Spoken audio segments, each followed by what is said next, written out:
Keling, hozirlarga o'zim haqimda ozgina gapirib beraman. Men Xorazmliman. Bizda tarafda qizlar ishonganini oladi, mehnat qilganiga erishadi.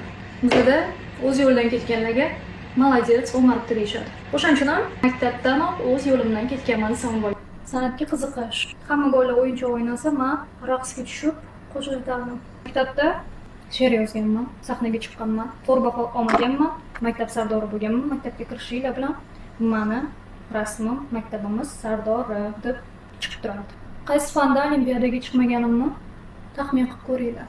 Hech qaysi. Hamma fandan bir xil olimpiadada qatnashganman. Lekin she'riyat bu meni yuragim bo'lgan. Kollejda shu darajada faol bo'lganmanki, hatto shartdan turmushga borishmoqchi bo'lishgan. Lekin men taqdirlar, rejalarim bor deb boshqa yo'ldan ketganman.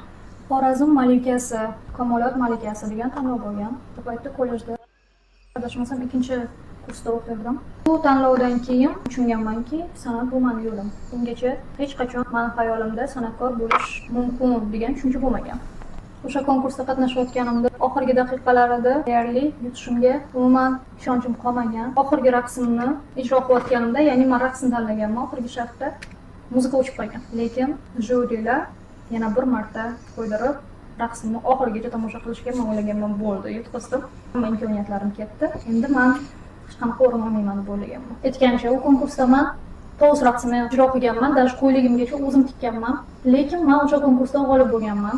Bilganmanki, bu meni bu yog'iga san'atdan ketishim uchun znak.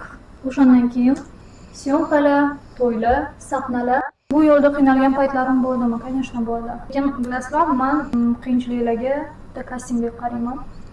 Qabul qilishmadimi? Keyingi safar boshqacha ro'y chiqaman.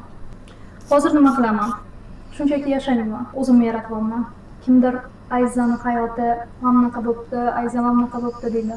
Men esa bu shunchaki meni rejam deyman. Hozirgi kunda orzularimdan yana bittasini amalga oshirish arafasida, shuni rejasida yuribman.